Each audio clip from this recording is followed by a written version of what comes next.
Hello အားလုံးပဲမင်္ဂလာပါဒီနေ့ project မှာတော့ဒီ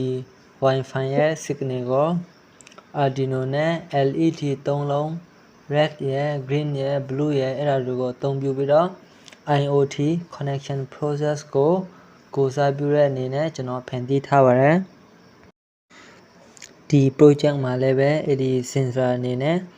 DHT11 ဆိုတဲ့ဟာမရှိလို့ကျွန်တော် potentiometer ကိုပဲပြန်ပြီးတော့သုံးထားရရှင်းဖြစ်ပါတယ်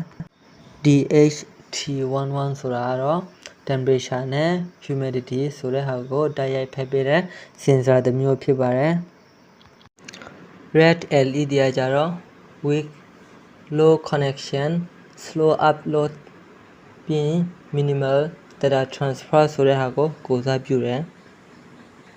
green LED ကကြတော့ medium ပေါ့နော်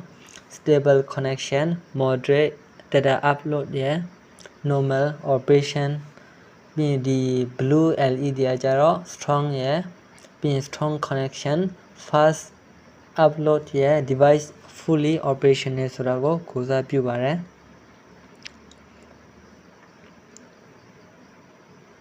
အကုန်လုံး connect လုပ်ပြီးတဲ့အခါမှာတော့ program ရိုက်ထည့်မှာဖြစ်ပါတယ်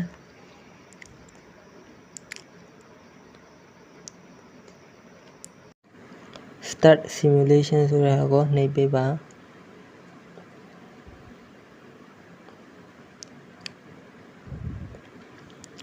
ပြီးရင်ဒီ LED ကဘာကိုခုနပြောသွားတယ်လို့ပေါ့နော်ဘယ်လိုကိုစားပြုတယ်လဲဆိုတာကိုလက်တွေ့ဆင်းပြပေးပါမယ်အခုချိန်ကတော့ဒီအနှိမ့်ဆုံးချိန်ပေါ့နော် low connection ဆိုတဲ့ဟာအဲ့ဒါကိုဒီ serial monitor ဆိုတဲ့ဟာမှာကျွန်တော်ပြပေးမယ်အဲ့ဒီ state ဆိုတဲ့ဟာမှာ red အဲ့ဒီဟာ weak ပြီး red ပေါ့နော် connection က weak ဆိုတဲ့ဟာကိုပြပါတယ်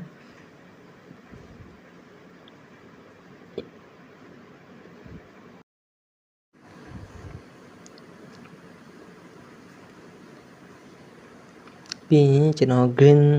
LED ကိုပြောင်းပေးမှာဖြစ်ပါတယ်အဲ့ဒီချိန်မှာဒီ